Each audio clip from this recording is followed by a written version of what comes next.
Little girl asks, "Does every dad do this?" Teacher calls 911 in panic. Before we dive into the story, drop a comment below and tell us where you're watching from. Enjoy the story.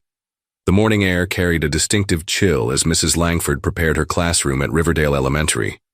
After 23 years of teaching second grade, Elizabeth Langford had developed what colleagues called her sixth sense, an ability to read children beyond their words.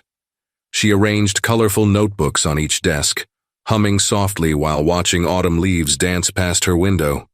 The classroom door creaked open 15 minutes before the bell. Mrs. Langford turned, expecting to see Tommy Wilson, always early, always eager. Instead, she found herself looking at a small figure she didn't recognize. A little girl stood in the doorway, balancing on makeshift crutches fashioned from what appeared to be old broomsticks wrapped in cloth. She wore a faded blue dress that hung loosely on her thin frame, and her light brown hair was hastily pulled back with a simple rubber band. Despite the chill, she had no coat. Her shoes were damp, as if she'd walked through morning dew or puddles to get here. "Good morning," Mrs. Langford said warmly, approaching slowly. "You must be new. I'm Mrs. Langford." The girl looked up, revealing eyes that seemed to belong to someone much older, a weathered wisdom behind them that gave Mrs. Langford pause. "I'm Grace," the child replied with surprising composure. "Grace Campbell. Today's my first day." Mrs. Langford noticed how the girl's knuckles whitened as she gripped her improvised crutches tighter. Yet there was determination in her posture, chin slightly raised, shoulders squared despite their smallness. "Well, Grace Campbell, you're in the right place. Would you like to choose your desk?" Grace nodded, scanning the room carefully before selecting a spot near the window, close enough to see out, but not at the very front where attention might fall too heavily. As the classroom filled with chattering children, Mrs. Langford observed how Grace responded to her new surroundings. She answered questions when asked directly, offered polite smiles, but volunteered nothing extra. During morning activities, she participated with quiet efficiency, her handwriting remarkably neat for a child her age. At snack time, Grace unwrapped a small piece of bread carefully enclosed in newspaper. She ate half, then meticulously folded the remainder back into the paper before tucking it into her backpack. It was during the afternoon art session that something shifted. The children were drawing pictures of their families, colorful crayon, scenes of houses with smoking chimneys and stick figures holding hands.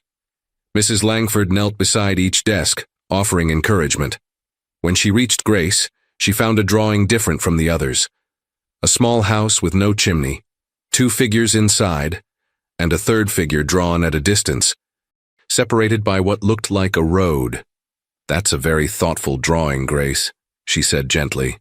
The little girl didn't respond immediately, her fingers tracing the outline of the distant figure. Then suddenly Grace looked up, her eyes meeting Mrs. Langford's with unexpected intensity. She leaned closer, her voice dropping to a whisper. "Mrs. Langford," she asked, "does every daddy do this?" The question hung in the air between them, simple yet loaded with unspoken weight. Before Mrs. Langford could respond or ask what this meant, Grace straightened, her expression closing like a book snapped shut. "Never mind," she murmured, returning to her drawing as if the moment had never happened. Later, as children packed up for dismissal, Mrs. Langford noticed Grace's eyelids drooping, her small body fighting exhaustion. She watched as the girl rested her head momentarily on her desk, only to jerk awake seconds later. "Grace," Mrs. Langford asked, "is someone coming to pick you up today?" The girl shook her head. "I take the bus. 2 buses."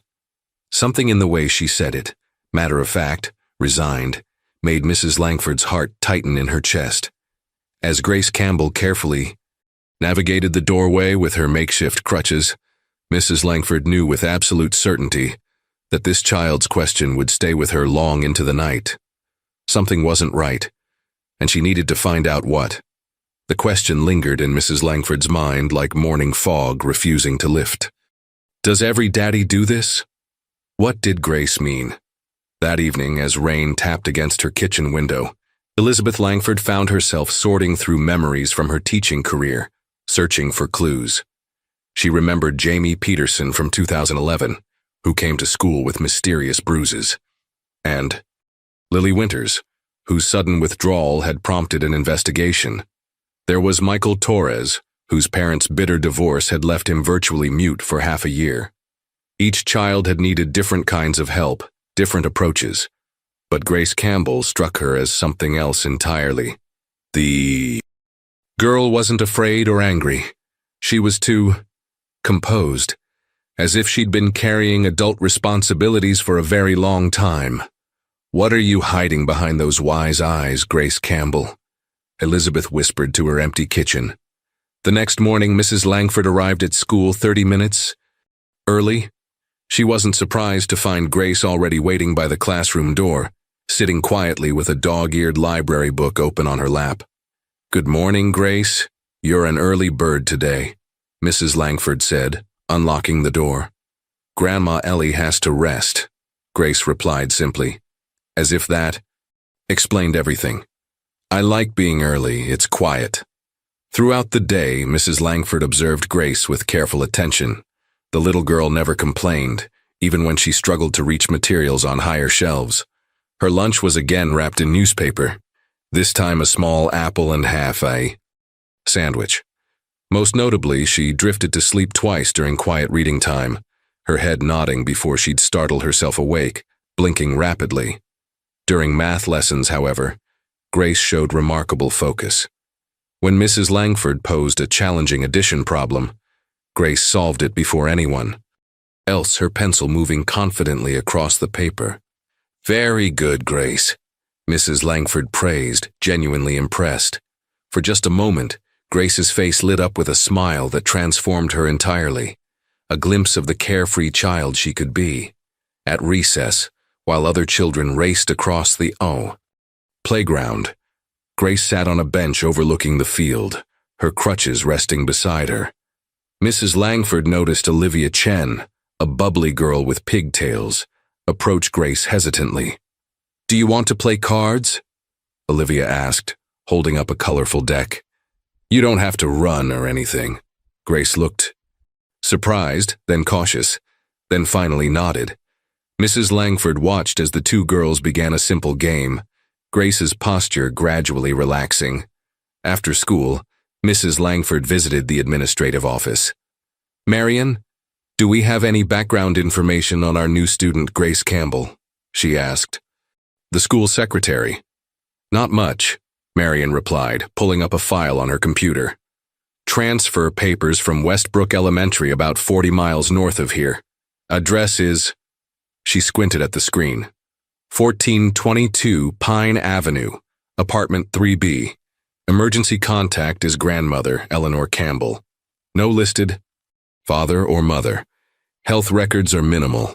Vaccinations are up to date, but there's a note about a childhood leg injury requiring mobility assistance. That's about it. Any phone number for the grandmother? Just this one. Marion pointed to a landline number. Mrs. Langford jotted it down. What about previous schools before Westbrook? Marion clicked through several screens. 3 different schools in the past 2 years. No additional notes on file. That evening, Mrs. Langford tried calling the number, but only reached an automated message saying the line had been disconnected. The following day, Grace arrived with the same newspaper-wrapped lunch and wearing the same blue dress, though it appeared someone had attempted to wash it. During art time, Mrs. Langford introduced a special project. "Today, everyone will receive a blue notebook," she announced, distributing small, hardcover journals. "This is your very own place to write or draw anything you wish. No one will read it unless you want to share." When she handed Grace her notebook, the girl ran her fingers over the cover with unusual reverence. "It's really mine to keep?" she whispered. "Absolutely yours, Mrs. Langford confirmed. As the children began decorating their covers, Mrs. Langford noticed Grace drawing something with extraordinary care. A small house with a winding path leading to a distant road. The same house from her family drawing. The same distant figure watching from afar. "Mrs. Langford, knew that sometimes the quietest children carried the loudest stories inside them. With Grace Campbell, she sensed that the blue notebook might become a window into the girl's guarded world. Each morning that week, Grace arrived early, her small figure appearing at the classroom door like clockwork. Mrs. Langford began leaving simple breakfast items on her desk: a banana, a granola bar, a small carton of milk. Grace always hesitated before accepting these offerings, but hunger typically won over pride. "It's extra from the teacher's lounge," Mrs. Langford would say casually. "I'd hate to see it go to waste." Grace's blue notebook quickly became her constant companion. During free periods, she would open it carefully, shielding the pages from view as she wrote or drew with intense concentration. Occasionally, Mrs. Langford would glimpse detailed pencil sketches: the same house, an elderly woman's face with kind eyes and deep wrinkles, and often a road stretching toward the horizon. On Thursday afternoon, Mrs. Langford decided it was time to bring her concerns to Principal Parker. "I understand your worries, Elizabeth," Principal Parker said, leaning back in his chair, "but we need more than a feeling and a cryptic question to justify intervention. The girl is clean, participates in class, and completes her work. Many children come from challenging economic circumstances. Richard, she's exhausted every day. She's taking 2 buses alone at 6 years old. Her clothes never change. And there's something about that question she asked me," Mrs. Langford insisted. Principal Parker sighed. "Look, we're already stretched thin with budget cuts. Unless you have concrete evidence of a problem requiring immediate action, I suggest monitoring the situation. Maybe talk to the grandmother." Frustration bubbled inside Mrs. Langford as she left his office. She'd hoped for more support, but she understood the constraints of the system all too well. That afternoon, during quiet reading time, Mrs. Langford noticed Grace writing furiously in her notebook, her small face pinched with emotion. When the bell rang, Grace closed the notebook quickly, but not before Mrs. Langford glimpsed what appeared to be a letter. "Grace," Mrs. Langford said gently as the other children filed out, "would you like to stay for a few minutes? I could use some help organizing the art supplies." Grace nodded, visibly relieved to have a reason to linger. As they sorted colored pencils together, Mrs. Langford asked casually, "Do you have far to travel to get home?" Grace arranged red pencils in a perfect line. "It's not too bad. First bus takes me to the transfer station. Second bus goes close to our house, then it's just a little walk." "That sounds like quite a journey for someone your age," Mrs. Langford observed. Grace shrugged. "Grandma Ellie can't come get me. Her legs hurt worse than mine." "I see. And what about your father? Does he work nearby?" Grace's hands stilled. "Daddy has important jobs. He travels a lot. He's coming back soon with something special for us." Her voice carried practiced certainty, like a line recited from memory. "That sounds exciting," Mrs. Langford said, keeping her tone neutral. "Has he been away long?" "Just since summer," Grace replied, then added with sudden enthusiasm, "But he calls sometimes and he sends postcards." That evening, Mrs. Langford contacted Westbrook Elementary. The secretary there remembered Grace Campbell. Sweet child, very quiet. Always looked tired, poor thing, left mid-semester when they moved, eh? Grandmother seemed very frail. Father, never met him myself. After dinner, Mrs. Langford found herself driving to 1422 Pine Avenue. The apartment complex was run down but not decrepit. She climbed to 3B and knocked gently. A young woman with a crying baby answered. "Yeah? I'm sorry to bother you. I'm looking for the Campbells, Eleanor and Grace." The woman frowned. "Nobody by that name here. We moved in 3 months ago. Place was empty. You're the second person asking about them this month." "Second person?" "Yeah. Some man came by asking for them. Tall guy, kind of jittery." Mrs. Langford thanked her and left, concern deepening. The address on file was false. The next morning, Grace was absent. For the first time since she'd arrived at Riverdale Elementary, her seat remained empty. A heavy rainstorm pounded against the classroom windows, turning the playground into a landscape of puddles. As Mrs. Langford led the morning lesson, she found her eyes repeatedly drawn to Grace's desk, where the blue notebook lay forgotten in the cubby underneath. She'd never read a student's private writing without permission, but the circumstances felt increasingly concerning. During lunch break, alone in her classroom, Mrs. Langford carefully opened the notebook. Inside, she found something that made her breath catch. A detailed drawing of a little girl standing alone at a bus stop in pouring rain, clutching her makeshift crutches while water pooled around her feet. Above the eye, drawing in careful handwriting, "Waiting for bus 17 again today." Mrs. Langford clutched the blue notebook, her mind racing. Bus 17. That was the cross-county route that ran along the outskirts of town, miles from the address listed in Grace's file. The storm outside showed no signs of letting up, sheets of rain hammering against the windows. She closed the notebook and slipped it back into Grace's desk, just as the classroom door opened. Olivia Chen stood there, pigtails drooping from the rain despite her yellow raincoat. "Mrs. Langford, is Grace sick today?" she asked, genuine concern in her voice. "I'm not sure, sweetie. She might be having trouble with the weather." "I saved half my cookie for her," Olivia said, holding up a plastic bag with a carefully wrapped chocolate chip cookie inside. "She really likes cookies, but she never has any." Mrs. Langford smiled warmly. "That's very thoughtful, Olivia. Why don't you put it in her desk so she'll find it tomorrow?" Throughout the afternoon, Mrs. Langford found herself glancing at the clock, at the empty desk, at the relentless rain. When the final bell rang, she made a decision. "Marion," she said, popping into the front office, "I need to check something with an old friend.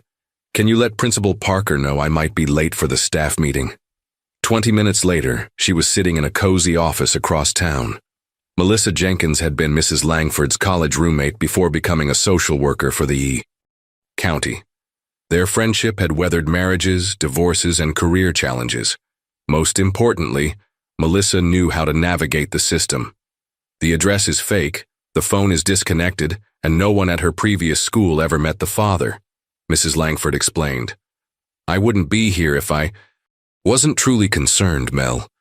Melissa nodded thoughtfully. "You've always had good instincts about these things, Liz. But without a current address, our hands are tied officially. Have you considered simply asking Grace where she lives? Children in difficult situations often protect their families. I don't want to make her feel cornered," Mrs. Langford replied. "But I did learn she takes bus 17. Melissa raised an eyebrow. "That's the rural route, goes all the way out to Millfield and beyond." She turned to her computer. "Let me see what I can find on the Campbell family." After several minutes of searching databases, Melissa sat back. "There's an Eleanor Campbell, 78, with a previous address in Westbrook. No current address on file. Social Security benefits being deposited directly to an account. No recent medical claims, which is unusual for someone her age." She typed. More. "Grace Campbell, age 6, birth certificate filed in County General Hospital. Mother listed as Catherine Campbell. Deceased when Grace was an infant. Father is Robert Campbell, 41. Any records on the father?" Mrs. Langford asked. "Spotty employment history. Seasonal construction work mostly. Some minor infractions. Unpaid parking tickets, one citation for a broken taillight. Nothing serious, but the pattern suggests transience." She looked up. "You think the grandmother is raising Grace alone?" "That's my guess. And from what Grace has said, the grandmother has mobility issues. Herself." The window in Melissa's office rattled as a thunderclap shook the building. "That does it," Mrs. Langford said, standing abruptly. "I'm going to drive the bus 17 route. Grace could be out in this storm." "Liz, wait. That's a long route through some pretty isolated areas. Let me come with you. 2 sets of eyes are better than one." They took Melissa's SUV, more suitable for the increasingly flooded rural roads. The bus 17 route wound through farmland and scattered properties, many set far back from the main road. Visibility was poor, windshield wipers struggling against the downpour. "There," Mrs. Langford suddenly pointed. At a deserted crossroads stood a small, covered bus shelter, a tiny figure huddled inside, unmistakable even through the rain-blurred windows. Melissa pulled over carefully on the slick road. Mrs. Langford grabbed an umbrella and rushed to the shelter. Grace looked up, surprise and then recognition flashing across her face as her teacher approached. She was soaked through, her blue dress clinging to her small frame, makeshift crutches leaning against the bench. "Mrs. Langford?" she asked, confusion evident in her voice.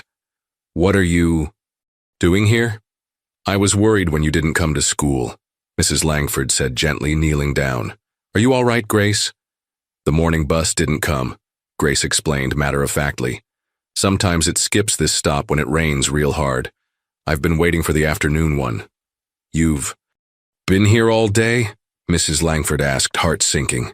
Grace nodded. "It's okay, I'm good at waiting."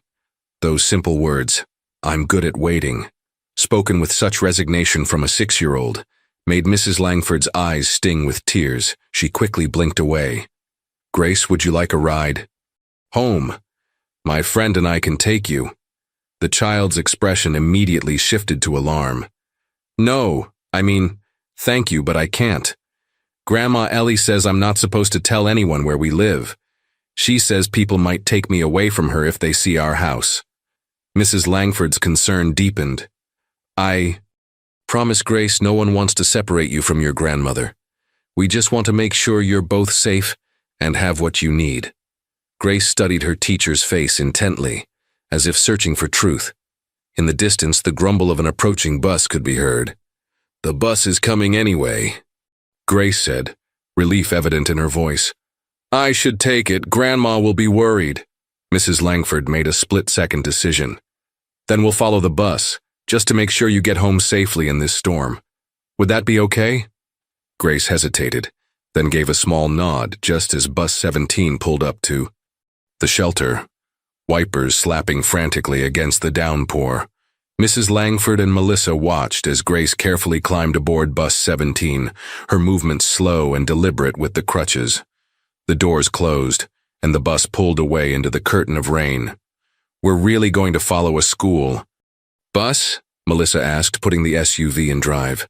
"Just to make sure she gets home safely," Mrs. Langford replied, though they both knew this was about more than one rainy afternoon. They maintained a respectful distance behind the bus as it rumbled down waterlogged country roads. The storm had intensified, transforming ditches into rushing streams. After 15 minutes, the bus turned onto a narrow gravel road that seemed to lead nowhere. "Whitewater Lane," Melissa read from a weather-beaten sign. "I didn't even know this road existed." The bus stopped at what appeared to be the end of the route, where the maintained road gave way to packed dirt. Grace was the only passenger to disembark. They watched as she adjusted her crutches and began making her way up a barely visible path that branched off into dense trees. "She's heading into the woods," Mrs. Langford said, concern edging her voice. They waited until the bus turned around and passed them, then slowly drove to where Grace had disappeared. The path was too narrow for the vehicle. "We should wait here," Melissa suggested. "If we follow her now, she'll think we broke our promise." Mrs. Langford nodded reluctantly. They sat in silence, watching raindrops explode against the windshield, each lost in their own thoughts about the little girl making her way home alone. After 20 minutes, Mrs. Langford couldn't bear it any longer. "We need to make sure she arrives safely. This storm is getting worse." They grabbed raincoats from the back seat and set out on foot, following the muddy path through the trees. After a quarter-mile, the woods opened into a small clearing where a single structure stood, a weathered cabin with peeling paint and a sagging porch. A feeble light glowed from one window. "That can't be it," Melissa whispered, but they both knew it was. Before they could decide whether to approach, the cabin door opened. Grace emerged onto the porch, now wearing dry clothes, an oversized sweater, and mismatched pants. She peered out into the storm, directly toward where they stood partially, concealed by trees. "Mrs. Langford?" she called, her young voice carrying through the rain. "I know you're there. Grandma Ellie wants to know if you'd like to come in out of the rain." Surprised at being spotted, the two women exchanged glances and stepped forward. As they approached, an elderly woman appeared in the doorway behind Grace, one hand steadying herself against the frame, the other resting protectively on her granddaughter's shoulder. Eleanor Campbell was thin and stooped, with silver hair pulled back in a simple bun.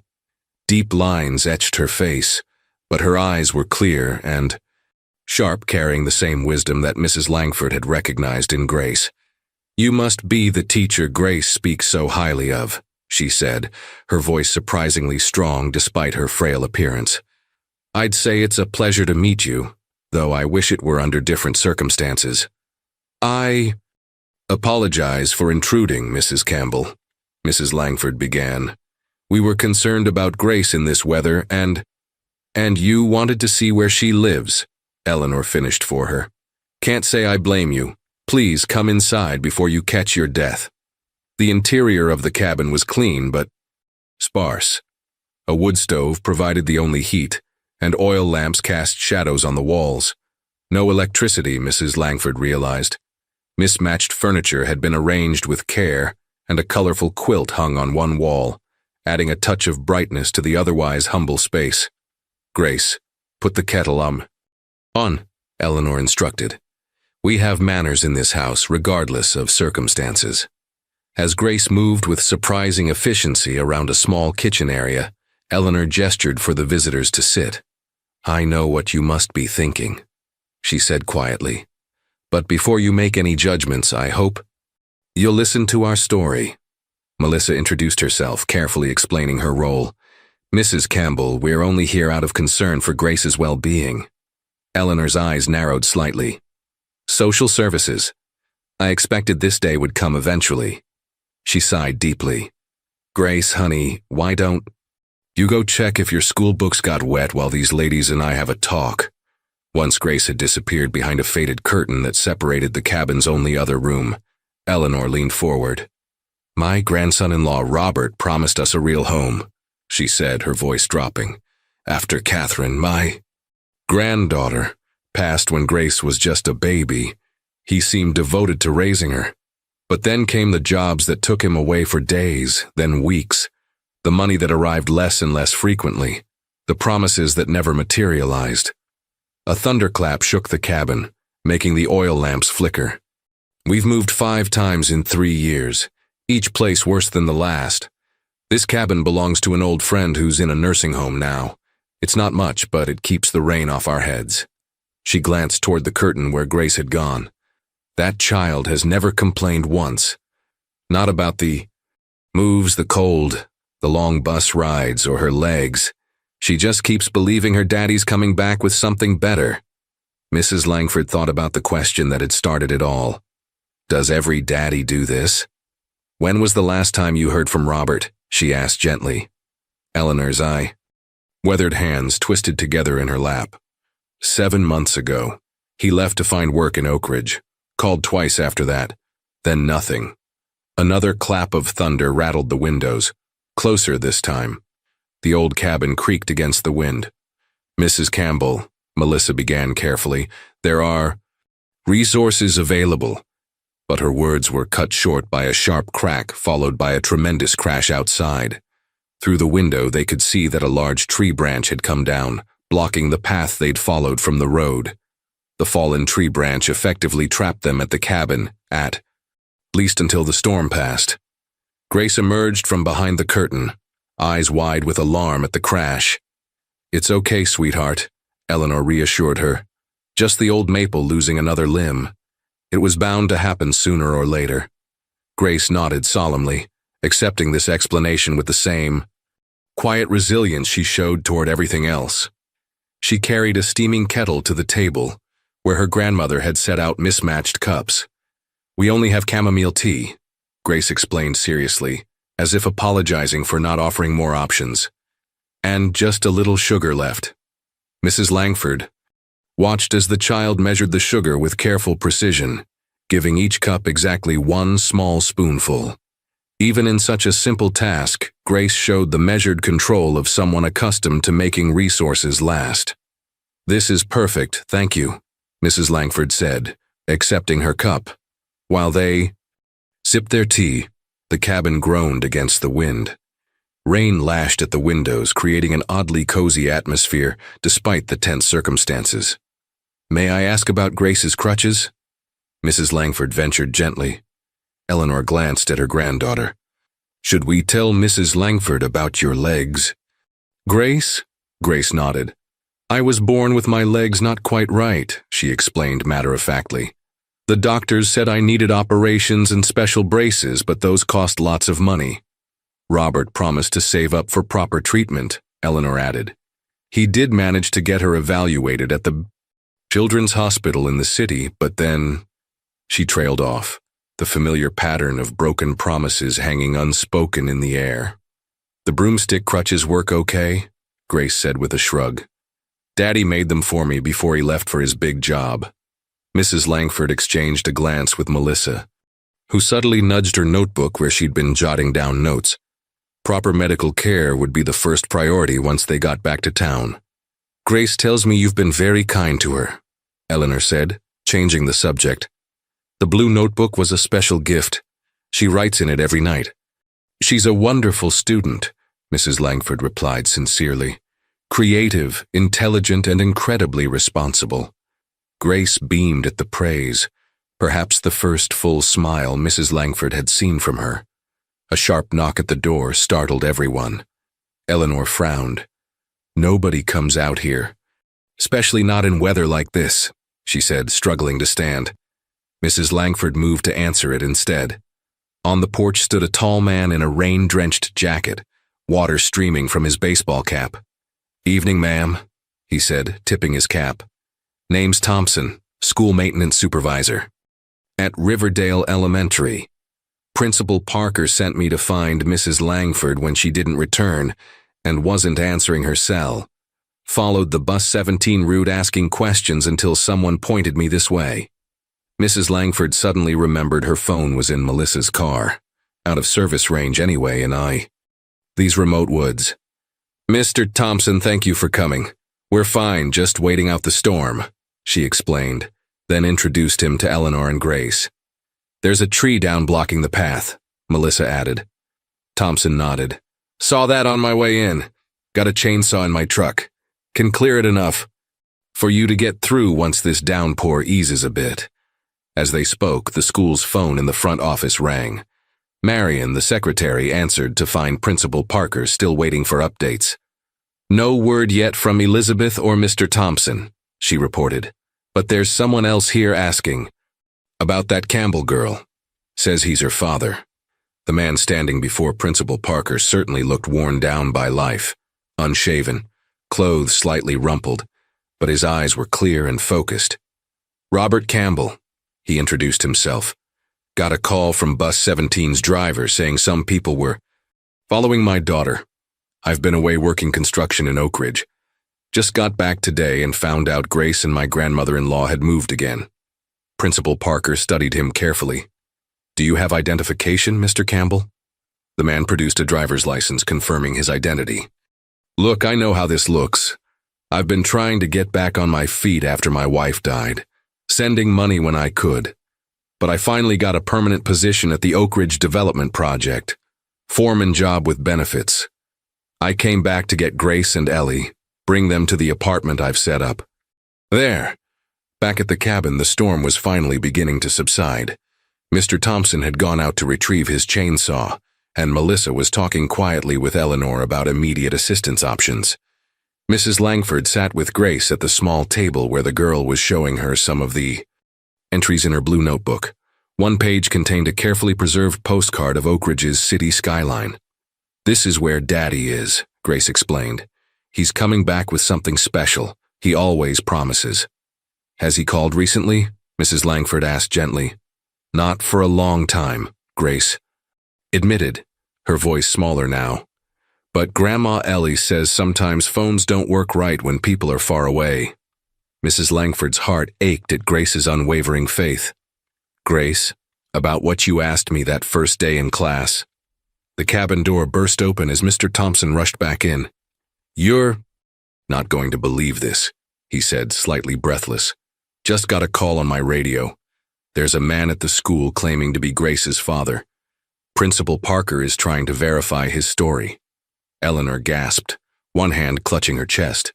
Robert? He's back? Grace's eyes widened, a complex mixture of hope, excitement, and something like fear crossing her face. He says he's come to take you both to Oak Ridge, Mr. Thompson continued. Says he's got a permanent job and an apartment waiting. Mrs. Langford watched Grace carefully.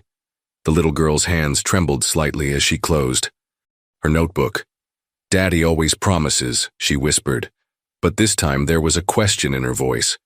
The following morning brought clear skies and difficult decisions.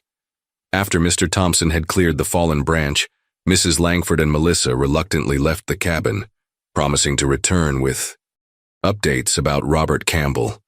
Don't tell Grace he's back yet, Eleanor had whispered as they departed. I've seen that child's heart broken too many times by false hopes. Now, as Grace entered the classroom, Mrs. Langford noticed a new tension in her small shoulders. News traveled quickly in elementary schools, and several children were whispering about the stranger who had come looking for the girl with the crutches. Good morning, Grace, Mrs. Langford said warmly. I'm glad the son decided to join us today. Grace nodded, her eyes scanning the room as if searching for something or someone. She settled into her desk quietly, immediately opening her blue notebook and adding something to its pages. Mrs. Langford had spent half the night in discussions with Principal Parker, Melissa, and yes, Robert Campbell himself. The man's story checked out. He did indeed have a new foreman position in Oak Ridge with the city's major development project. He had signed a lease on a 2-bedroom apartment in a decent neighborhood. He had even brought medical insurance paperwork that would cover Grace's orthopedic needs. I know I've let them down, he had admitted frankly. But this time is different. I've been sober for 5 months. The foreman job is steady. I want to make things right. Melissa had been professionally skeptical. Robert seemed genuinely changed, and Principal Parker was focused on following proper protocols. Mrs. Langford, however, couldn't forget the resignation in Grace's voice when she'd said, Daddy always promises. The morning lessons proceeded normally, but Mrs. Langford could feel Grace watching her, sensing something important was happening behind the scenes. During math, the usually attentive child stared out the window, her worksheet untouched. Just before lunch, Mrs. Langford announced an art activity. Today we're drawing My Family, she explained. This can be anyone you consider family, relatives, pets, close friends. Use these large sheets of paper and our special markers. As the children worked, chattering happily about siblings and pets, Mrs. Langford moved around the room, pausing briefly at each desk. When she reached Grace, she found something unexpected. On Grace's paper was a detailed drawing divided into 3 distinct sections. On the left was the cabin with Grace and Eleanor standing together. In the center was a road stretching toward the horizon. On the right was a tall building labeled Oak Ridge, with a stick figure man standing alone. Can you tell me about your drawing, Grace? Mrs. Langford asked gently. Grace pointed to each section. This is me and Grandma Ellie at our house. This is the long road that Daddy travels on for his important jobs. And this is where Daddy is, in the tall buildings. What struck Mrs. Langford wasn't just the physical distance depicted between father and daughter, but the careful detail in which Grace had drawn the cabin, including the leaking roof, the crooked steps, and the broken window patched with cardboard. The precision revealed how closely Grace observed her surroundings, how aware she was of their precarious situation. Has your daddy ever taken you to Oak Ridge to see those tall buildings? Mrs. Langford asked. Grace shook her head. No. He says it's too far and too expensive, but he sends postcards. Her voice dropped to a whisper. He always says next time he'll bring us something special, something that changes everything. From the back of the classroom came a gasp. Mrs. Langford turned to see Mrs. Bennett, a parent volunteer and PTA president, staring at Grace's drawing with wide eyes. Mrs. Bennett had arrived silently to help with the art project and had clearly overheard the conversation. Mrs. Langford, may I speak with you for a moment? Mrs. Bennet asked, her voice tight with concern. In the hallway, Mrs. Bennet's carefully manicured nails tapped against her clipboard. That child is living in a shack without proper facilities, and you knew about this? We just discovered her living situation yesterday, Mrs. Langford explained. Social services is already involved. This is precisely why I pushed for our school welfare committee, Mrs. Bennet said. That poor girl needs immediate intervention, and that elderly grandmother, is she even capable of providing proper care? Children need stability, proper nutrition, adequate housing. Mrs. Bennet, Grace receives tremendous love and support from her grandmother despite their circumstances, Mrs. Langford said firmly, and there are developments regarding her father returning. The father who abandoned them? Mrs. Bennet interrupted. Elizabeth, I respect you immensely as a teacher, but this situation requires official action. As PTA president, I'll need to inform the superintendent. That child cannot continue living in those conditions. Mrs. Langford felt a flutter of alarm. Mrs. Bennet meant well, but her approach could easily trigger exactly what Eleanor feared most. Grace being separated from her grandmother. Back in the classroom, Grace was carefully adding more details to her drawing. A small blue rectangle that looked like her notebook, placed on the road between the cabin and Oak Ridge. What's this, Grace? Mrs. Langford asked, pointing to the blue rectangle. That's where the stories go, Grace replied, her voice suddenly animated. Grandma Ellie says stories can travel anywhere, even when people can't. I write stories about what it will be like when Daddy comes home for good. As lunch break approached, Mrs. Langford noticed Principal Parker beckoning from the doorway, Robert Campbell standing nervously behind him. Grace, Mrs. Langford said quietly, would you stay with me during lunch today? There's someone I'd like you to meet. Grace looked up, her pencil freezing mid-stroke. Something in her teacher's tone made her eyes widen with a mixture of hope and apprehension. Is it about my drawing? She asked. In a way, Mrs. Langford replied. It's about the road in your picture and someone who's traveled a very long way to see you. The classroom emptied as children rushed to lunch, leaving Grace sitting quietly at her desk, hands folded atop her family drawing. Mrs. Langford nodded to Principal Parker, who stepped inside with Robert Campbell. Grace's reaction was complex. Her eyes widened, her small body tensed. Yet she didn't run toward him as might be expected of a child seeing their long-absent father. Instead, she sat perfectly still, watching him with cautious eyes that seemed to hold both longing and doubt. Gracie, Robert said, his voice thick with emotion.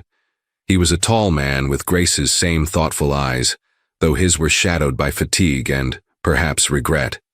You've grown so much. Hello, Daddy, Grace replied formally, as if greeting a distant acquaintance rather than her father. Mrs. Langford observed the strained reunion with a heavy heart. Before they could proceed further, the classroom door opened again, revealing Mrs. Bennet with the school superintendent, Dr. Harriet Wells. I apologize for interrupting, Dr. Wells said, her stern gaze sweeping the room, but I've been informed of a situation requiring immediate attention. Principal Parker frowned. Dr. Wells, we were in the middle of a supervised reunion between a child and the father who abandoned her to live in deplorable conditions. Mrs. Bennet interjected. I've shown Dr. Wells the drawing. This child has been living in a dilapidated cabin without proper utilities, cared for by an elderly woman who clearly cannot provide adequate supervision. Robert Campbell's face flushed with anger and shame. Who are you to judge my family? You don't know anything about us or what we've been through. I know enough, Mrs. Bennet replied coldly. That child wears the same clothes every day, takes 2 buses alone at 6 years old, and requires medical attention she's not receiving. Grace shrank in her chair, her eyes darting between the adults arguing around her. Mrs. Langford moved protectively closer. Grace's grandmother provides exceptional emotional support despite challenging circumstances, Mrs. Langford argued, "and Mr. Campbell has returned with improved prospects for the family." Dr. Wells raised a hand for silence. "This isn't the appropriate venue for this discussion. Mr. Campbell, I understand you're claiming custody after a lengthy absence?" "She's my daughter," Robert replied, his voice steadier now. "I've secured stable employment and proper housing in Oak Ridge. I'm here to take Grace and my grandmother-in-law to our new home." "And yet you left them in that cabin for months," Mrs. Bennett pointed out. As tensions escalated, Grace suddenly stood up, her makeshift crutches rattling against her desk. "Stop talking about us like we're not here," she exclaimed, her voice stronger than Mrs. Langford had ever heard it. "Grandma Ellie does everything she can. She tells me stories and makes sure I get to school and never complains, even when her hands hurt so bad she can't button her sweater." The room fell silent, all eyes on the small girl who rarely spoke above a whisper. "And Daddy." Grace turned to her father, her expression complicated beyond her years. "Daddy always promises, always says next time will be different." Robert stepped forward, kneeling to meet his daughter's eyes. "Gracie, I know I've let you down, but this time I really do have something special. Something that changes everything." He reached into his pocket and withdrew a set of keys. "Our new apartment has an elevator. No more stairs for you or Grandma. It's 3 blocks from a hospital with a children's orthopedic clinic. I've already made an appointment." Grace stared at the keys, hope and skepticism battling in her expression. "I think," Mrs. Langford said into the tense silence, "that we need to include Eleanor Campbell in this discussion before any decisions are made. Grace's grandmother deserves a voice in what happens next." Dr. Wells nodded. "Agreed, and I'll need to consult with social services." "I can drive out to inform Eleanor," Mrs. Langford offered. "I'm coming too," Grace said firmly, gathering her drawing and blue notebook. Grandma Ellie shouldn't hear any of this from strangers. For the first time that day, every adult in the room recognized the wisdom in the child's words. The drive to the cabin seemed shorter in daylight. Mrs. Langford's sedan navigated the narrow roads with Robert Campbell following in his pickup truck. Grace sat silently in the back seat, clutching her blue notebook and occasionally glancing at the truck behind them. "Are you okay, Grace?" Mrs. Langford asked, catching the girl's eyes in the rearview mirror. "I'm thinking about what to tell Grandma Ellie," Grace replied honestly. "She gets worried about changes." Mrs. Langford nodded, impressed as always by Grace's emotional maturity. "That's very considerate of you." "Daddy's truck is different," Grace observed. "Cleaner. He used to have an old blue one with a broken door."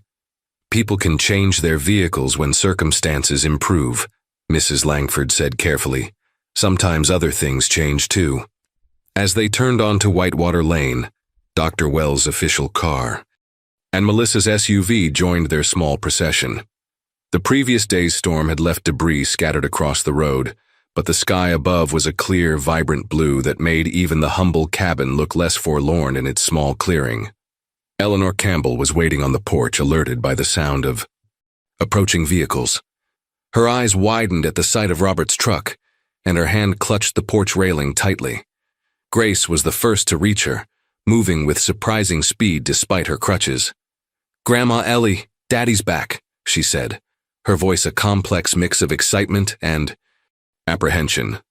Eleanor's weathered face revealed similar conflicting emotions as Robert stepped from his truck. For a moment, grandmother and grandson-in-law regarded each other across the yard, history, hurt, and hope suspended in the space between them. "Hello, Ellie," Robert said finally, removing his cap. "You're looking well."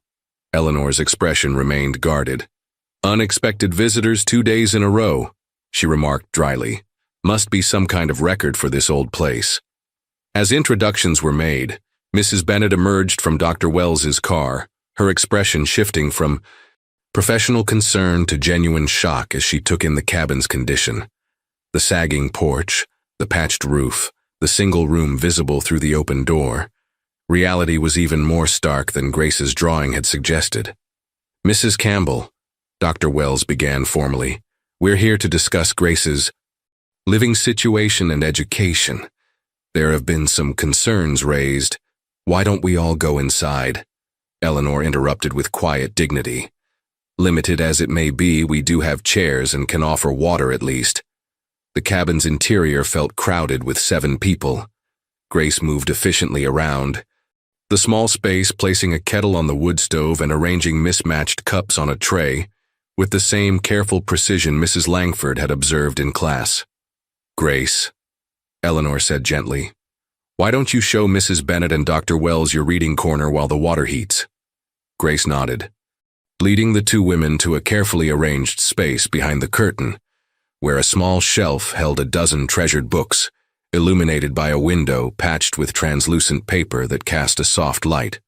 A handmade quilt formed a reading nest on the floor, and Grace's schoolwork was stacked in neat piles. Meanwhile, Robert spread papers on the small table: employment contract, apartment lease, insurance documents. Melissa reviewed them with professional thoroughness. The position is legitimate, she confirmed. Steady income, benefits including health insurance that would cover Grace's orthopedic needs. And the apartment? Mrs. Langford asked. 2-bedroom in Alpine Heights. It's a good neighborhood, close to excellent schools and the medical center.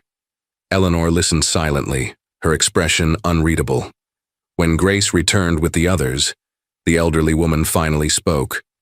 Grace, would you read us something from your blue notebook? The story about the bird who built a new nest? Grace looked surprised but nodded, opening to a carefully written page. Her clear voice filled the cabin as she read a simple yet moving tale about a bird who lost its home in a storm but found the courage to build something better. When she finished, Eleanor turned to Robert. Did you know your daughter writes stories like this? Robert shook his head, admiration and regret mingling in his expression. I've missed so much, Ellie. Yes, the old woman agreed, you have. She looked, around at the assembled adults, then finally at Grace. This cabin has never been what I wanted for her, or for any of us, but it's been a shelter when we needed one. Mrs. Bennet, who had remained unusually quiet since entering the cabin, suddenly spoke. The reading corner. It's perfect. Despite everything, you've created a space for her to grow. Eleanor nodded, unexpected tears glistening in her eyes. Whatever happens next, she said firmly, looking directly at Robert, it must be better than this. No more promises that vanish like morning mist. She deserves certainty. A loud crack suddenly echoed through the cabin as a large section of ceiling gave way, sending rainwater collected from the previous day's storm pouring onto the table, soaking Robert's carefully presented documents. The sudden collapse of the ceiling created momentary chaos. Water cascaded onto the table, soaking papers and splashing onto laps. Grace moved with surprising quickness, grabbing a dented pot to catch the worst of the leak, while Robert and Mrs. Langford scrambled to rescue the now dripping documents. This happens sometimes after big storms, Grace explained matter-of-factly, as if indoor rainfall were the most normal thing in the world. Daddy fixed it last summer, but it got worse again. Robert's face flushed with shame as he attempted to blot his employment papers dry with a threadbare dish towel. The evidence of his long absence, of promises made and left unfulfilled, was literally pouring down around them.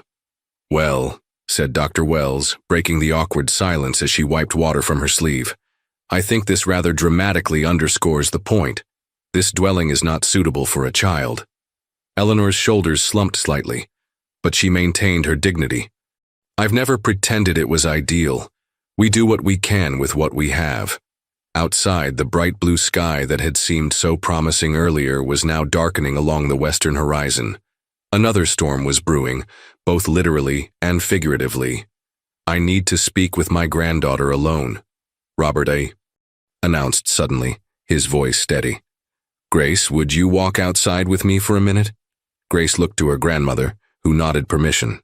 The pair stepped onto the porch, leaving the adults inside with the steady drip, drip, drip marking time like a melancholy metronome. Through the window, Mrs. Langford could see Robert kneeling to meet Grace at eye level, his hands gently resting on her small shoulders. Though she couldn't hear their words, The intensity of their conversation was evident in their expressions. Robert speaking earnestly, Grace listening with that wisdom beyond her years. After several minutes they returned. Grace's face was solemn but somehow lighter, as if a decision had been reached. "I've made arrangements at the Riverdale Inn," Robert announced. "There are rooms available for all of us tonight. Given the condition of the roof and the approaching storm, I think it would be best if we relocated immediately." "The Riverdale Inn?" Eleanor echoed, surprise evident in her voice. "Robert, that's far too expensive." "I can afford it now, Ellie," he replied simply, "and I should have done something like this months ago." Mrs. Bennet, who had been unusually subdued since witnessing the reality of Grace's living conditions, suddenly spoke up. "I have a better suggestion. My sister owns the guest house behind our home. It's fully furnished but currently unoccupied. You would be welcome to stay there while more permanent arrangements are made." The offer hung in the air, unexpected and transformative. Mrs. Bennet, who just hours ago had been pushing for immediate intervention, was now extending a hand of genuine help. "Why would you do that for us?" Eleanor asked, suspicious of charity after years of struggling alone. Mrs. Bennet looked at Grace, then back to Eleanor. "Because I judged without understanding, and because your granddaughter has created beauty and learning in circumstances where many would have given up." As if punctuating her words, a distant rumble of thunder rolled across the forest. Grace moved to the window, pressing her small hand against the glass. "It's coming fast," she observed, "like the night Daddy left last time." The words landed heavily in the room. Robert stepped forward, taking a deep breath. "Grace, there's something I need to explain to everyone," he said, his voice unsteady, "about why I really stayed away so long." Grace turned from the window, her eyes suddenly sharp with attention. "You said it was for important jobs." "I did have jobs," Robert admitted, "but there's more to it than that. Something I've been too ashamed to tell you." Eleanor's expression hardened. "Robert, is this necessary now?" "It is," he insisted, "because I promised Grace no more lies, and I intend to keep that promise." Outside, the first heavy drops of rain began to fall, pattering against the cabin's weathered exterior like impatient fingers. Inside, Grace stood perfectly still, her blue notebook clutched protectively against her chest, waiting for the truth her father had finally decided to share. "After your mother died," Robert began, looking directly at Grace, "I didn't know how to handle my grief. I made bad choices. Another tremendous crack interrupted him. Not thunder this time, but the sound of the weakened roof giving way entirely in one corner of the cabin. Water poured in, and with it, a section of rotted wood crashed onto Eleanor's bed. "We need to leave. Now," Mrs. Langford said, all other concerns momentarily set aside. "This structure is no longer safe." The evacuation from the cabin happened with surprising efficiency. Years of precarious living had taught Grace and Eleanor to prioritize quickly. Medications, important papers, the blue notebook, and a small photo album were gathered in moments. Everything else, Eleanor declared, was just things. Caravan of vehicles departed just as the storm unleashed its full fury. Rain hammered against windshields, and wind whipped through the trees lining the narrow road. In Mrs. Langford's car, Grace sat silently in the back seat, watching her childhood home disappear into the gray curtain of rain. "Will we ever go back?" she asked, her voice small against the drumming of raindrops. Mrs. Langford met her eyes in the rearview mirror. "I don't know, Grace, but you're safe, and that's what matters most right now." The Bennet home was located in one of Riverdale's most established neighborhoods, a stately colonial with manicured lawns and flowering shrubs. Behind the main house stood a charming guest cottage, its windows glowing with welcoming light as their cars pulled into the circular driveway. Mrs. Bennet's transformation from critical PTA president to compassionate host was remarkable. She moved with brisk efficiency, showing Eleanor and Grace to the guest cottage while arranging for Robert to stay in the main house's spare room. "There are fresh towels in the bathroom, and I've put some soup on the stove," she explained, opening the cottage door to reveal a cozy living space with comfortable furniture, warm lighting, and, most importantly to Grace, solid walls and a sturdy roof. "It's like a fairy tale house," Grace whispered, taking in the small fireplace, the bookshelf lined with colorful volumes, and the neatly made beds visible through an open doorway. "It's just until we figure things out," Eleanor reminded her gently, though she too looked overwhelmed by the sudden change in their circumstances. As everyone settled in, the adults gathered in Mrs. Bennet's kitchen to continue their discussion, while Grace explored the cottage with wide-eyed wonder. The sound of dresser drawers opening and closing, of small footsteps testing the solid floor, drifted through the open door connecting the two buildings. "I need to be completely transparent," Robert began once they were seated around the kitchen island. "What I was about to explain at the cabin, I've been struggling with addiction issues since Catherine died. That's the real reason I disappeared for months at a time." Mrs. Langford watched Eleanor's face tighten with pain, though not surprise. She had known, or at least suspected. 5 months ago, after losing yet another job, I hit rock bottom. Robert continued. "I checked myself into a recovery program in Oak Ridge. That's why Grace and Ellie didn't hear from me. Phones weren't allowed for the first 60 days. "And after those 60 days?" Melissa asked, her professional skepticism evident. "I was ashamed," he admitted. "I needed to prove to myself I could stay sober, find stable work, create a real home before I came back making promises I might break again." Through the connecting door, they could see Grace standing at the cottage window, watching rain streak down the glass from a place of safety for perhaps the first time in her young memory. "She's waited a long time for you to come back," Mrs. Langford said quietly. "I know," Robert replied, regret heavy in his voice. "Too long." Eleanor had remained silent throughout Robert's confession, her weathered hands clasped tightly on the counter. Now she finally spoke. "When Catherine died, we both lost our way," she said. "My grief was just as real, but I had Grace to think about. You had choices, Robert. You chose to leave, again and again." "You're right," he acknowledged. "I can't change the past, but I'm sober now, with a good job and a decent place to live. I want to make things right." Dr. Wells, who had been observing the family dynamics with professional interest, interjected gently. "What does making things right look like to you, Mr. Campbell?" Before Robert could answer, a small voice came from the doorway. "Does it mean we'll all be together?" Grace asked, her makeshift crutches tapping softly against the tile floor as she entered the kitchen. In the apartment with the elevator, the adults fell silent, suddenly aware that Grace had been listening to more than they realized. She moved to stand between her grandmother and father, her expression solemn. "I found something in the cottage," she continued, holding out her hand to reveal a small brass key. "There was a note that said it unlocks the desk drawer in the study. I didn't open it because it wasn't mine, but it made me think about locks and keys and promises."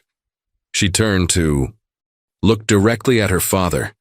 "You promised to come back with something special, something that changes everything." Her voice wavered slightly. "But Daddy, I don't need special things. I just need to know if you're staying this time." The simplicity and honesty of her question created a moment of profound silence in the room. Outside, lightning flashed, illuminating Grace's face, hopeful yet guarded, a child who had learned to protect herself from disappointment. Robert knelt down to meet his daughter's eyes. "Grace, I want to stay more than anything, and I promise—" "Please don't promise. Don't." Grace interrupted softly.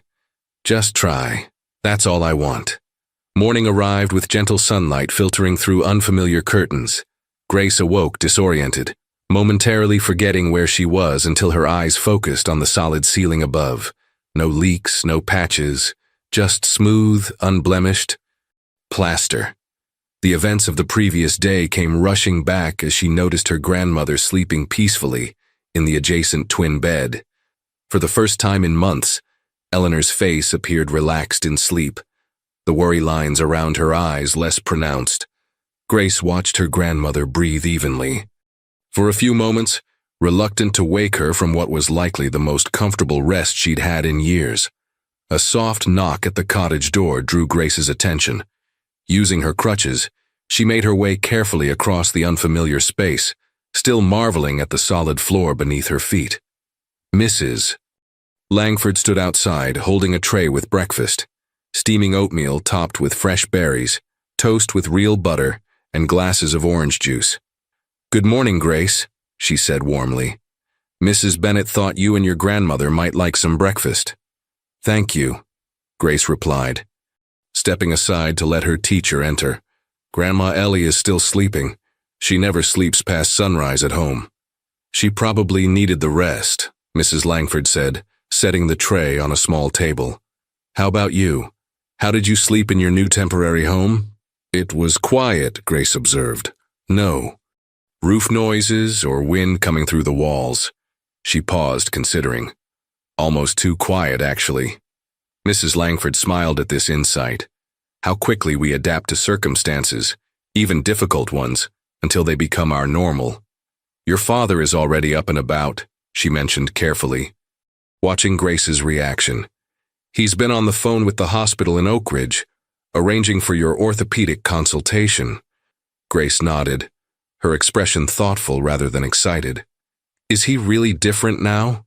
she asked suddenly, her voice barely above a whisper. "Or is it just another good day before the bad ones come back?" The directness of the question caught Mrs. Langford off guard. This was the heart of Grace's uncertainty, not whether her father had returned, but whether he would stay when things inevitably became difficult again. "People can change, Grace," she replied, honestly. "But it usually takes time and consistent effort. Your father seems sincere in his desire to do better." "Grandma Ellie says actions speak louder than words," Grace said, running her finger along the edge of the tray. "I guess we'll have to wait and see his actions." Eleanor's voice came from the bedroom doorway. "That's right, my wise girl. We'll watch and wait." She moved slowly into the main room, her joints clearly stiff but her eyes alert. "Good morning, Elizabeth. What a luxury to wake up to a dry room and the smell of breakfast." As they ate, Mrs. Langford explained the day's plans. Melissa had arranged for a contractor to assess the cabin's damage. Dr. Wells was working with social services to ensure Grace's educational needs would be met regardless of where they settled. Mrs. Bennet had rallied several school families to provide immediate necessities, clothing, toiletries, and school supplies. "And Robert?" Eleanor asked, carefully spreading butter on her toast. "He's meeting with Principal Parker this morning to discuss Grace's enrollment options, either continuing at Riverdale or transferring to Oak Ridge Elementary once you've all decided on living arrangements." Grace looked up from her oatmeal. "Don't I get a say in what happens to me?" Both women turned to her, surprised by the assertion but recognizing its validity. "Of course you do, sweetheart," Eleanor assured her. "What would you like to happen, Grace?" Mrs. Langford asked gently. Grace set down her spoon, considering the question with characteristic seriousness. "I want to keep going to your class," she began. "I want Daddy to be better for real, not just for a little while. I want Grandma Ellie to have a comfortable chair and not have to worry so much." She paused, then added, "And I want real crutches that don't give me splinters." The simplicity and clarity of her wishes, addressing connection, stability, care for others, and her own basic needs, spoke volumes about Grace's priorities. A knock interrupted their conversation. Robert stood at the doorway, his expression a mixture of determination and uncertainty. "Good morning," he said, remaining at the threshold as if waiting for permission to enter further. Eleanor nodded slightly, an acknowledgement rather than a warm welcome. Grace studied her father carefully, noting his clean-shaven face and pressed shirt, small details that signaled effort. "I've been talking with Melissa and Dr. Wells," Robert said. "The cabin is, well, it's not salvageable. The contractor says the structural damage is too severe." Eleanor's face remained impassive, though her hand tightened slightly around her teacup.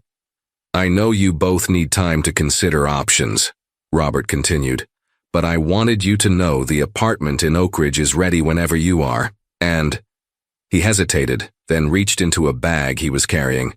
"I brought something I thought Grace might need regardless of what you decide." From the bag, he withdrew a pair of properly sized aluminum crutches with padded armrests and grips. "The hospital sent these over as a temporary measure until your full evaluation," he explained, setting them carefully against the wall. "They're adjustable to grow with you." Grace stared at the crutches, then at her father.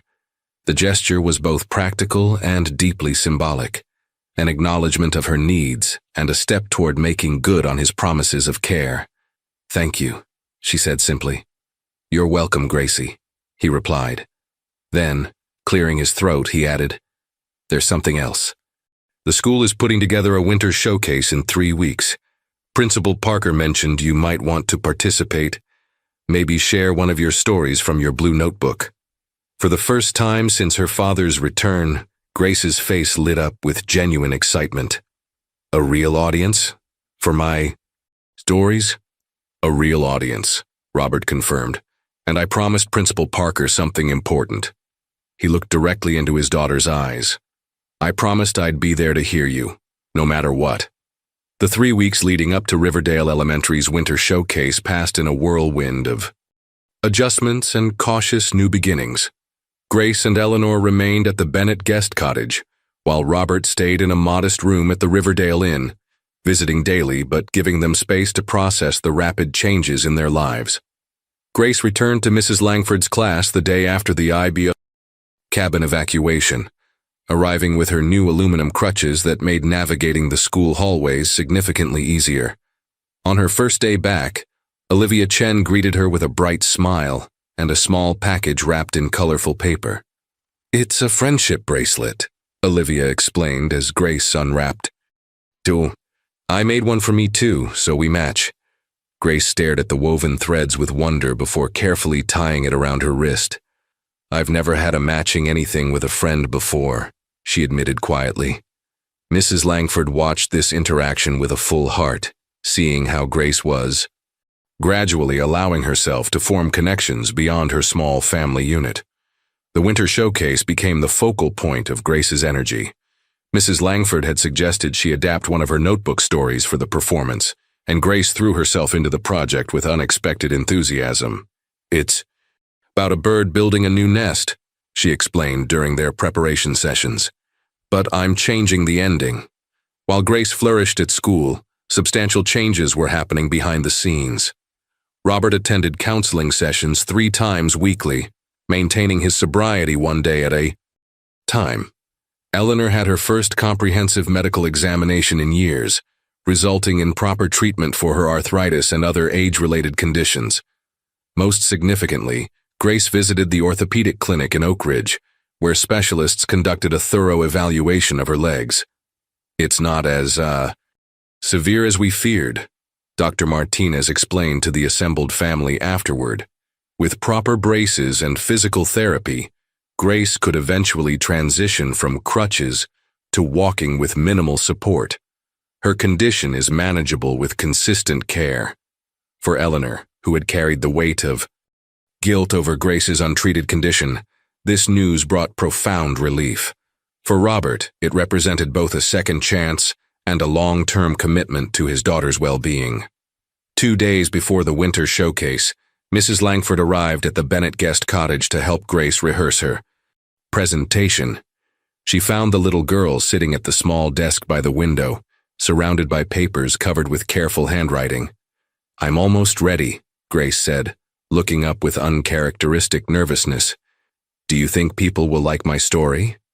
"I think they'll love it," Mrs. Langford assured her. "You have a special gift for finding hope in difficult situations." Grace nodded thoughtfully. "That's what Grandma Ellie always says. She tells me I got that from my mom." This was the first time Grace had mentioned her mother, and Mrs. Langford treaded carefully. "Your grandmother has told you about your mother?" "Some things," Grace replied, shuffling her papers. "She says Mom was brave and kind and loved stories too." She paused, then added, "There's a picture of her in Daddy's wallet. He showed me yesterday. I look like her." These small revelations, pieces of family history, being shared, connections being reconstructed, were significant steps in healing the fractured family unit. As they rehearsed, Mrs. Langford noticed how Grace's story had evolved. What had begun as a simple tale about a bird building a nest after a storm had transformed into a nuanced narrative, about finding home not just in a place but in the people who remain constant through difficulties. The evening before the showcase, Robert arrived at the guest cottage with a small gift box. "Something for tomorrow," he explained, handing it to Grace. Inside was a simple silver pin shaped like a small bird. "I thought you might want to wear it when you tell your story," he said. "Your mother had one just like it. She always said it reminded her that stories could fly anywhere."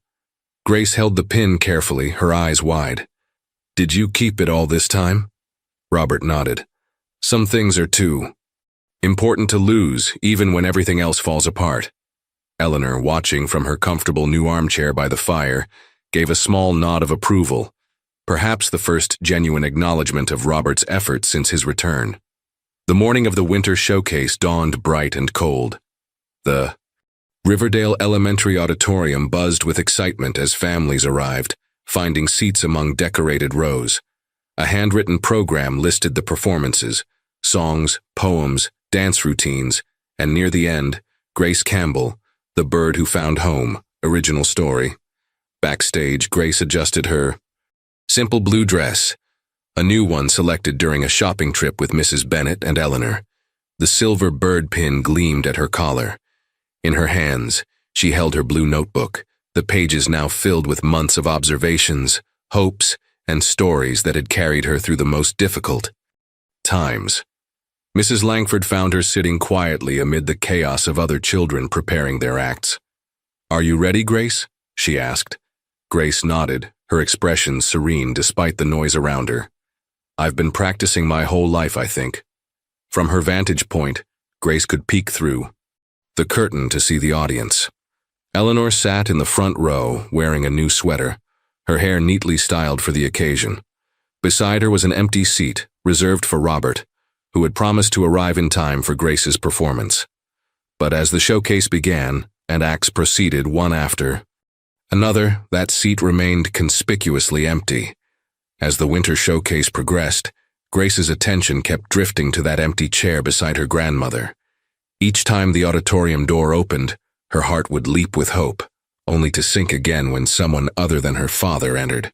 3 more performances until yours," Mrs. Langford said gently, noting Grace's increasingly anxious glances toward the audience. Grace nodded, her fingers nervously tracing the silver bird pin at her collar. "He promised he'd be here," she whispered, more to herself than to her teacher. "On stage, Olivia." Chen was finishing her piano piece, the final notes of Fur Elise floating through the auditorium. The audience applauded warmly as she took a small bow, her friendship bracelet visible on her wrist, the match to the one Grace wore. "Grace," Mrs. Langford said carefully, "if your father doesn't make it in time, would you still like to perform? It's completely your choice." The question hung in the air as Grace considered it. 3 weeks ago, she might have retreated into silence, protecting herself from another disappointment. But something had shifted in Grace during these weeks of stability and support. "Yes," she decided firmly. "My story is important, even if he's not here to hear it." Mrs. Langford squeezed her shoulder gently, proud of the resilience this small girl continued to demonstrate.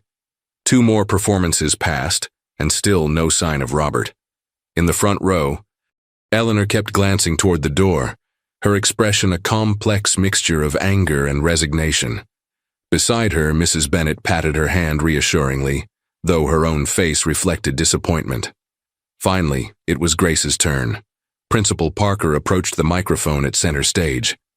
"Our next performer is a young lady with a remarkable gift for storytelling," he announced.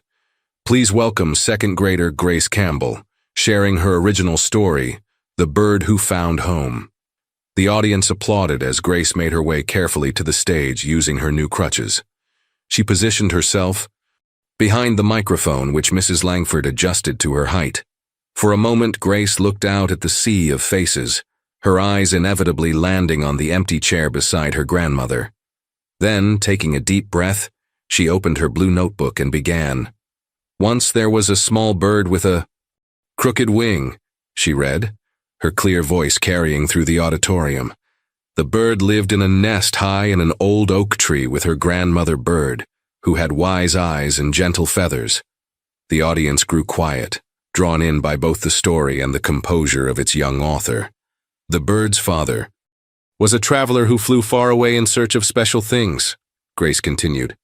"He promised to return with treasures that would make their nest the finest in the forest. But while he was gone, a great storm came."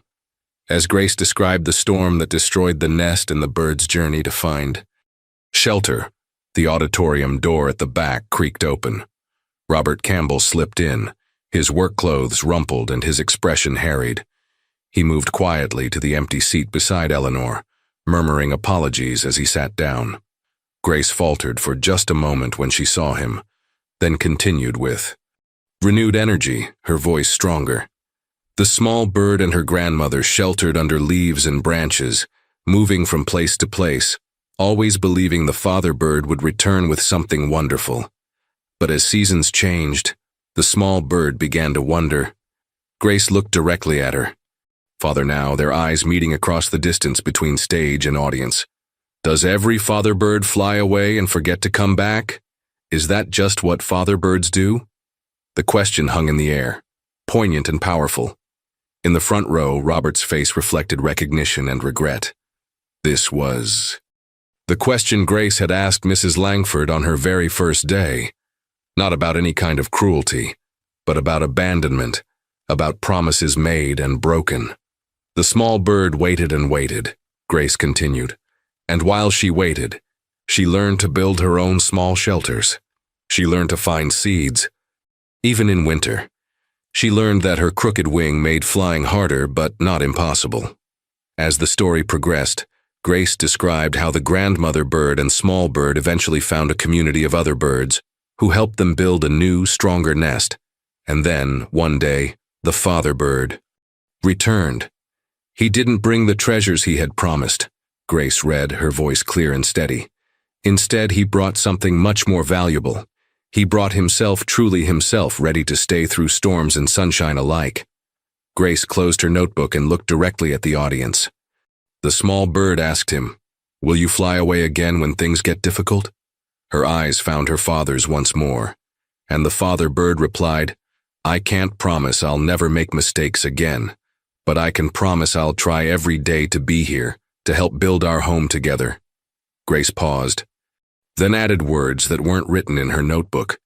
"Sometimes trying every day is the most important promise of all." The auditorium fell silent for a heartbeat before erupting into applause. Eleanor was dabbing at her eyes with a handkerchief. Robert sat absolutely still, tears streaming unashamedly down his face. Mrs. Bennet was nodding emphatically, while Principal Parker and Dr. Wells exchanged meaningful glances. As Grace made her way back to her seat, supported by her crutches and the audience's appreciation, the silver bird pin caught the stage lights, appearing almost to take flight from her collar. After the winter showcase ended, Grace found herself surrounded by well-wishers, classmates, parents, and teachers, all wanting to congratulate her on her story. Olivia gave her a quick hug, their matching friendship bracelets touching briefly. Principal Parker asked if she would consider sharing more of her writing in the school newsletter. Through it all, Grace kept glancing toward her grandmother and father, who waited patiently at the edge of the crowd. Robert's face still showed traces of the emotions her story had evoked. When the crowd finally dispersed, Grace made her way to them, managing her crutches with growing confidence. "You were magnificent," Eleanor said, embracing her granddaughter. "Your mother would have been so proud." "I'm sorry I was late," Robert said, kneeling to meet Grace at eye level. "The foreman needed me to finish an urgent safety inspection. I tried to call, but you came," Grace interrupted simply. "You were here." Later that evening, the 3 generations of Campbells gathered in the Bennett guest cottage's small living room. A fire crackled in the fireplace, casting warm light across their faces as they discussed next steps. The apartment in Oak Ridge was ready. Grace's medical treatments were arranged. Eleanor's health was improving with proper care. "There's something I want to ask you both," Grace said suddenly, setting her blue notebook aside. "Something important." Eleanor and Robert exchanged glances, then nodded for her to continue. "In my story, the birds build a new nest together," Grace explained carefully. "I was wondering if we could do that too. All of us." "That's the plan, Gracie," Robert assured her. "The apartment has plenty of room for all 3 of us." Grace shook her head slightly. "Not just in the same place, I mean really together, as a real family." She looked directly at her father. "That means you have to stay, even when it's hard, even when you want to fly away again." The directness of her statement hung in the air between them. "And Grandma Ellie," Grace continued, turning to her grandmother, "it means you have to trust that things can be different this time." Eleanor's eyes widened slightly at the wisdom coming from her 6-year-old grandchild. Grace reached for her blue notebook, opening to a fresh page. "I want to write a new story. Not about birds, but about us. But I need to know if it's going to have a real ending, not just more waiting." Robert moved to sit beside his daughter, gently taking one of her small hands in his. "Grace," he said softly, "remember that question you asked Mrs. Langford on your first day at Riverdale? Does every daddy do this?" Grace nodded, her eyes solemn. "The answer is no," Robert said firmly. "Not every father walks away from their responsibilities. Not every father breaks promises. I did those things and I can't change the past, but I can and will be different going forward." He reached into his pocket and withdrew a small object, placing it in Grace's palm. It was a simple key on a blue ribbon. "This is your key to our new apartment," he explained. "Your home, for as long as you want it to be. No more temporary shelters. No more waiting." Grace studied the key, then looked up with eyes that still held traces of doubt born from years of disappointment. "Professora, does every daddy do this?" she asked again. But this time the question held a different meaning. "Do what, Grace?" Eleanor asked gently. "Come back and really stay?" Grace clarified, her voice small but hopeful. Robert drew a deep breath. "I can only speak for myself, Grace, and my answer is yes, I'm staying. Through doctor's appointments and school projects, through good days and difficult ones. I'm staying." The next morning, the Riverdale elementary community gathered for a special ceremony. In the school garden, Grace, supported by her new crutches, carefully placed a young maple sapling into prepared soil. "This tree," Principal Parker explained to the assembled students and families, "represents new beginnings and deep roots. Just like Grace's story taught us, sometimes we need to rebuild after storms." As Grace patted the soil around the sapling's base, Mrs. Langford stepped forward with a small plaque to place beside it. "Sometimes the family we need is the one that chooses to stay." Grace looked up at the gathering, her grandmother standing tall despite her years, her father with his hand resting supportively on her shoulder, Mrs. Langford with her kind smile, Olivia with their matching bracelets, and the entire community that had come together to help when it mattered most. In that moment, surrounded by the people who had chosen to stay, Grace found the answer to her question, and it was better than any promise.